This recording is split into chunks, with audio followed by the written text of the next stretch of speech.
Oops. Okay. Hi, this is Vicki Mitchell of the Gluten Intolerance Group of Southwest Michigan. I'm excited to have two special guests from Tillers. It's Pete and Lori.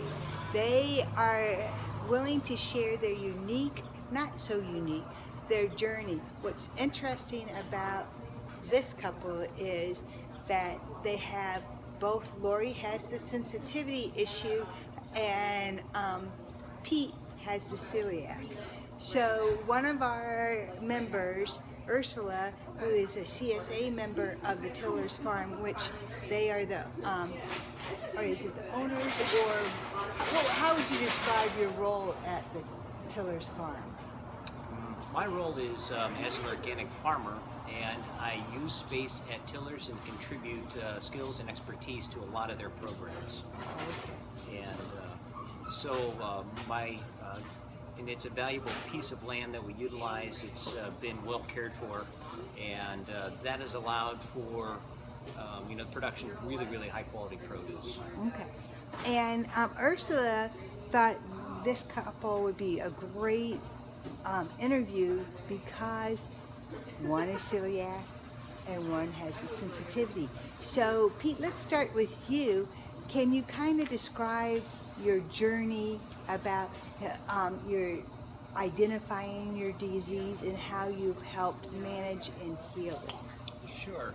I started noticing problems when I was in my late 20s. I was an endurance athlete. I started to see drop off in performance. I spent some time with my sister who had been diagnosed as a celiac. She said that I should try a test diet. This was in 1992. Test diet created a dramatic improvement. Luckily, I was fortunate to catch the symptoms and the disease as it was developing in its early stages, so I didn't have a lot of complications. And I was able to recover my athletic performance. As I transitioned through a series of professional jobs and eventually ended up on the farm, I found that the physical nature of my work at the farm wasn't compromised by my recovery from the disease. I was able to find a fairly significant recovery from debilitating problems in my early 30s and able to continue. I'm now in my 50s. I've lived with it for quite a long time, but by a careful diet, eating really high quality foods, growing a lot of my own produce, including grains and beans, I've been able to have a healthy diet and I've been able to have a really active life. I work 9 hours a day often, and How many days? Every day. Every day. Well, but I also have the winters at a much lighter activity level, so it's a cyclical one. I'm a seasonal farmer, so I'm either very busy or I'm very slow. Okay. And what were some of the first steps that you did to identify it and then to heal it? You touched on it, but I would like some more details. I had gas, bloating, intestinal distress. As a competitive endurance athlete, I noticed a drop off in performance. I thought it was age related, but spending time with my sister who had gone through the diagnosis, was acutely aware of it, was probably a fortunate thing. I spent a week with her as a vacation, and she said, "You have all of the celiac disease symptoms. You should try something."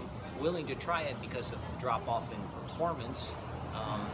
I did the test diet, which was to eat in those days, 1992, was to eat a gluten-free diet, and I saw a reduction in symptoms and a return to better athletic performance.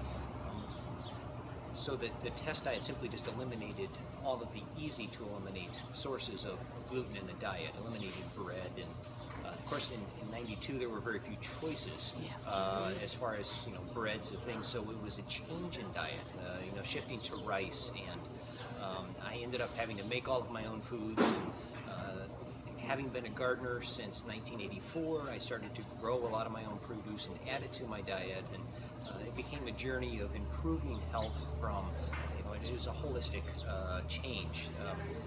In my late 30s, I ended up with a series of other health issues related to cross contamination, ultrasensitivity, So I eventually got to the point where I eliminated everything, went to a completely gluten-free kitchen, and became very, very strict. Didn't eat out in restaurants or have any processed foods for a long period of time. And by growing and producing high-quality vegetables, better quality meats, being ultra careful with my diet, I was able to get to the point where I actually think I've gone into what they call a remission of symptoms, where I don't have any active reactions to foods, but I continue to be very, very strict with my diet. Okay. Then go to you now. How has your gluten sensitivity journey, how did it occur?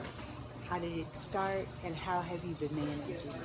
Well, I think I've had issues with what I've eaten for a long time. I can remember um, in my 20s, the first thing I noticed was a difficulty in eating dairy products. And I'm sure there was the gluten sensitivity then as well, but that was the one thing that I could easily identify, and so I basically gave up eating most dairy products at that stage. It didn't change all that much for quite a few years. I had children in my late 20s and started gardening about the same time. I'm also mid-50s now, and so my late 20s, early 30s is when I really started gardening a lot. And so, as with many people, when you have kids, you start paying a whole lot more attention to what you eat and wanting to give them the best food possible. And so I did start gardening a lot and gradually reducing the amount of processed food, but there was still the normal things like pizza and bread and crackers and stuff like that. So that at that point didn't change. I started having more issues probably in the mid-90s, and at that point I had the gas and the bloating and the cramping and alternating constipation and diarrhea and things like that. But it was more a case, I think, that first of all I didn't want to have problems, and even though I started reading about different diets, I was very resistant to changing anything. When you read through the list of symptoms that people with gluten intolerance tend to experience, I could check off many of them, but it was not so bad that I stubbornly was willing to put up with it. And as time went on, probably around 10 years ago, it started getting worse. And through my reading and reading about other people's experiences with doctors, did not want to go the doctor route and getting the chance of being misdiagnosed and all the drugs that they use to control inflammation and things like that. I didn't want to go that way. So I eventually went, probably about 8 years ago, to a gluten-free diet, but went the route that many people do and just continued to just substituted the gluten-free processed products for the bread and vegetables and things like that. And for a while, right at first, I noticed a really distinct improvement, but then it started getting worse again. And I was reading a lot about primal diets and the fact that some people don't do very well with grains at all. And right now, I don't think it's necessarily that I don't do grains at well. It's that I had a severely damaged intestinal system and leaky gut and all that. And I started reading about GAPS diet and things. But that's seemed such a drastic step that I continued to resist trying to go ahead with that. And it ended up that some of the symptoms I had, I was having blood in my stool, and I was not digesting things. Things would go through, and so I was spending lots of time in the bathroom. And I finally just decided, I have to do something. And so I went on the GAPS intro diet. I did that for the GAPS intro diet for 2 weeks, and started out with just drinking bone broth, and I did that for like about 2 days. It's amazing how much bone broth you need to drink to keep hunger away. But I noticed improvement almost immediately. It was like that was such a soothing and nutritious food that it was starting to heal right away. And I stayed on GAPS diet for 5 months, gradually increasing the number of the types of food I ate. And it has continued improving since then. I still would eat some processed foods. And when I started dating Pete, since he cooks pretty much most of his food. He does go out to eat, but it would be you inspect the menu very intensely, and I've even noticed an improvement since then. So I can eat my diet was much more to the end of the eating lots of meat. I ate lots of meat, lots of vegetables, but very little grains. And Pete was more at the other end of the spectrum. He eats lots of vegetables still, but also more grains and less meat than I did. And we've kind of come to a middle ground where we both eat a much more balanced. So interestingly, coming together, Got another healing. we've stepped forward. I think so. Both of us are actually finding that moderating diets, and sometimes maybe a change, as long as it's a good change, adds to your health. So Let's touch upon. So let me first, I need to explain to people, we're at the Tuesday market. Now, you have a customer, so go ahead if you need to do the customer. We're actually at the Tuesday and Thursday market. Wait, it's Tuesday, but they're actually at the Bank Street Kalamazoo Market Tuesday, Thursday, and Saturdays. But so basically, you listened and you saw the signs in your body, and when it became annoying enough that you were able to make the commitment to do it, and you both chose different types of diets. One was the elimination diet, one was the GAP diet to help you heal. You were healing enough, then you came together and you modified your diet again. But both of your diets are very based on quality food, because if I'm understanding you guys right, it's critical the quality of the grains, the beans, the meat, and the vegetables you put in for the integrity of your digestion system. oh, very much so, yeah. Okay. So now let's touch upon, I'm just curious, when you eat beans and grains, do you soak them like the old-fashioned method? Yeah, I think there's knowledge in a lot of the old-fashioned methods. One of the things that I found is that if you use taste as an indicator, sometimes you'll, and we're going to use an analogy, you grab a peach from the grocery store, and it tastes okay. It tastes like a peach, but maybe it's firm, maybe it's not really sweet, maybe a little sourness in the background. You get one fresh from the tree, whether it's at the farmer's market or at a farm where you do a U-pick, suddenly the peach tastes a little bit better. And that peach that's an indication that it's probably fuller of nutrients, that it's better for our bodies. And so I started to use a taste indicator, and this gets back to some of the Weston Price ideas of nutrient density and high quality foods, and that as consumers, as eaters, we can taste the difference, and sometimes that taste is an indication of quality. of nutrients in the food. So we made a shift on the farm to going to a nutrient density emphasis, trying to raise high quality vegetables and produce, finding ways to raise the very best.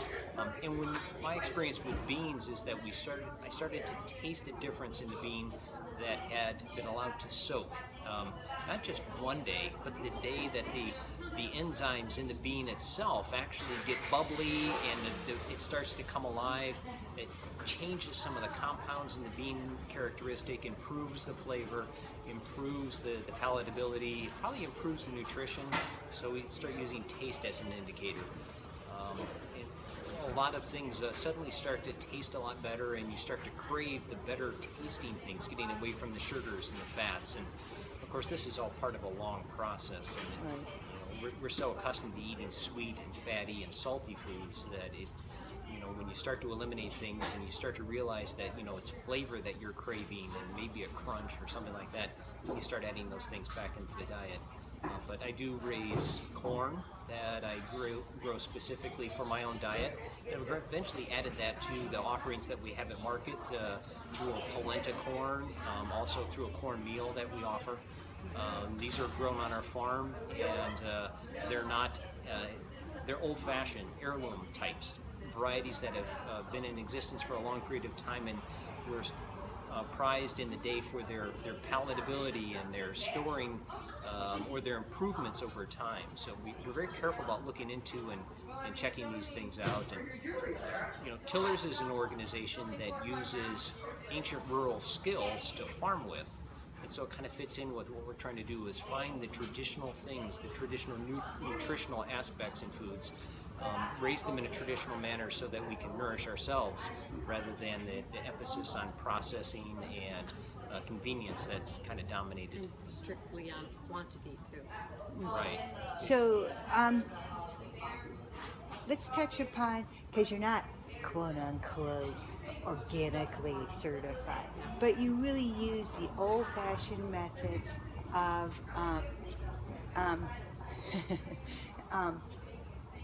safety of the food, producing the seasonality, the safety of what you put into the soil, how you nurture the soil, and your produce produces a different tasting, higher quality product than what they call, what you would find in a lot of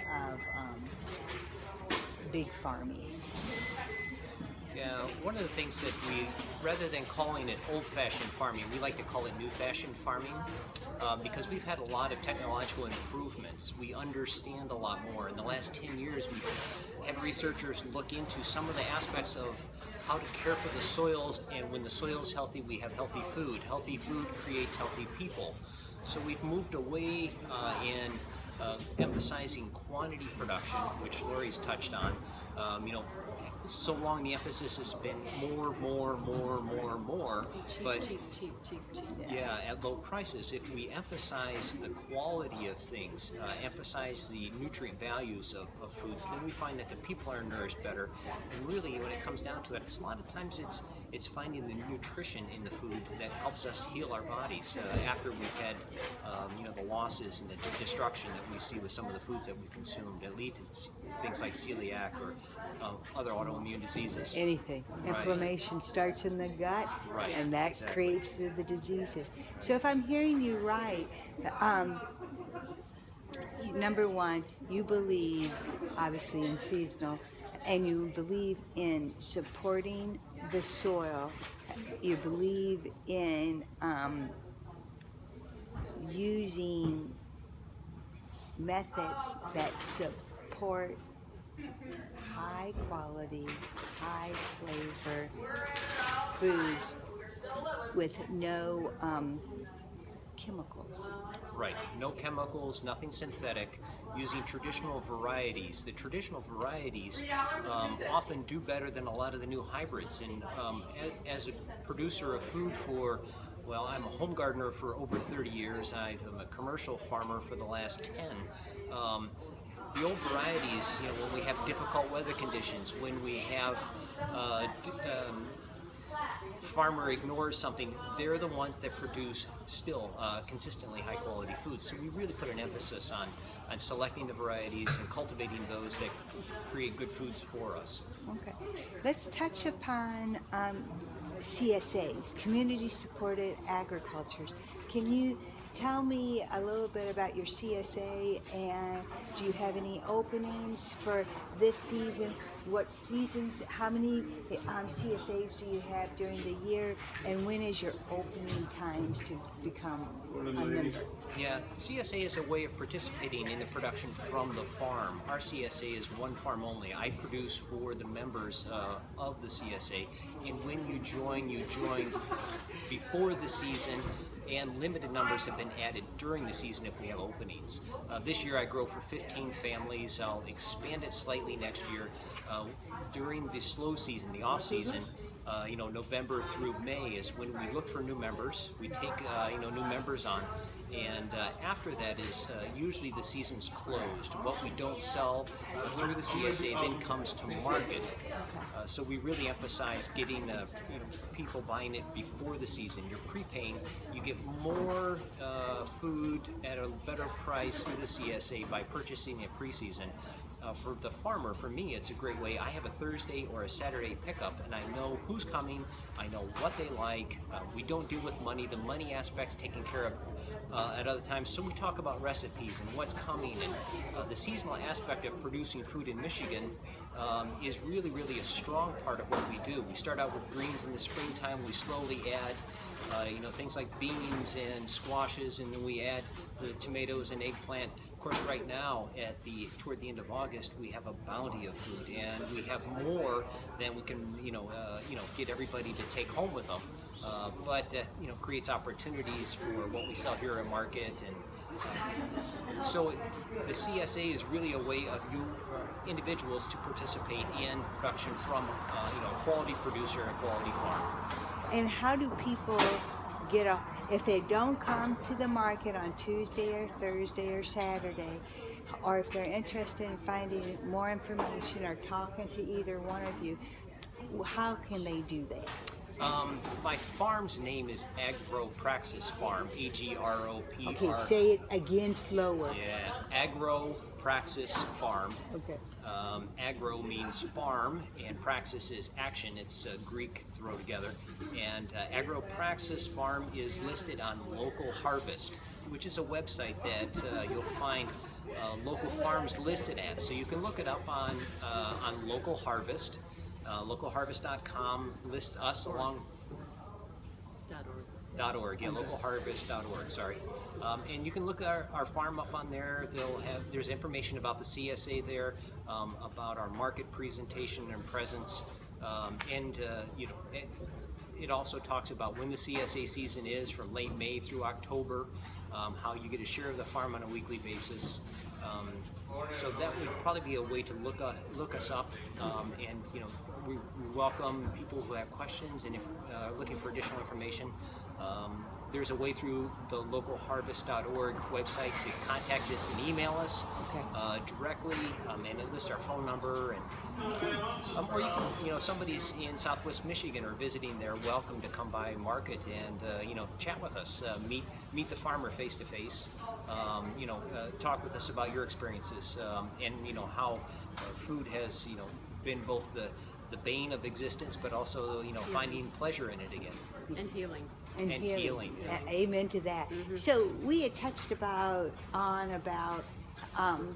really your philosophy of knowing who your farmer is. Did you want to talk a little bit or touch about, from your point of view, how that is so valuable? Lori might be able to talk about that because she's a local food expert. So. I think most people by now are familiar with the whole eat local phenomenon, which has been growing tremendously in the last 10 Wait, years. I want to have you stop there. Okay. Because I'm just for the people who might not know, what is a brief definition and what is the value for those that might not be aware of it, of eating local? The term local The definition is somewhat in the eye of the beholder, or mind of the beholder. When it started, the idea of local was like within 100 miles or 150 miles or 200 miles. It's basically a bioregion idea. So the idea is to eat food only within a limited geographical area around where you live. The value of that is there's many values. First of all, if you're going to eat locally, it forces you to a certain extent to eat a seasonal diet. And there's been a lot of research looking at alternative research, looking at how the various products that are when they're available and how that affects the body. You've got a lot of greens and things that are available in the spring, and those have a lot of cleansing properties. They wake up the body after its long winter's rest, so to speak.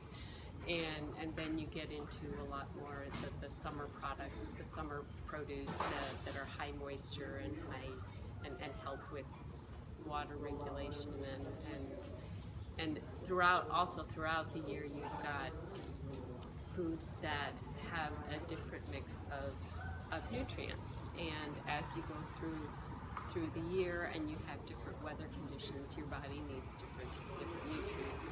So eating locally helps a lot with your nutrition, helps a lot with your just getting back to the way the body is meant to live.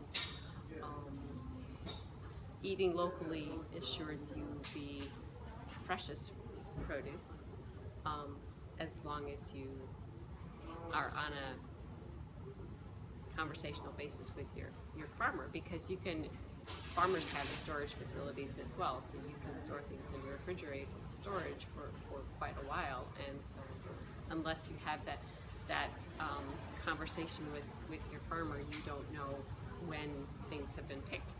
We always tell customers when they're looking at things, occasionally they'll ask, but we'll also try to tell them quite regularly that these were picked yesterday, these were picked 2 days ago, so they are the freshest. And so that conversation you get with your farmer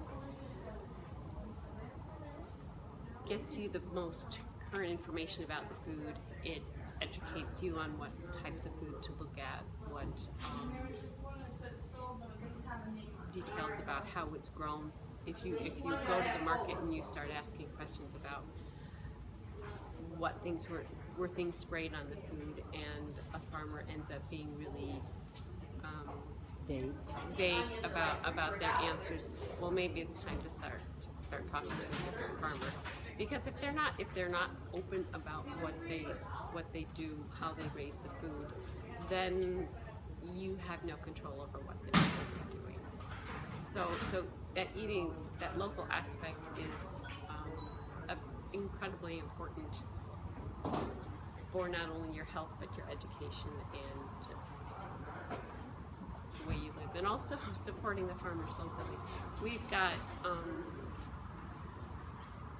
a future that's probably going to be quite different from what we're living through now, whether you're looking at global warming or the end of cheap fossil fuels.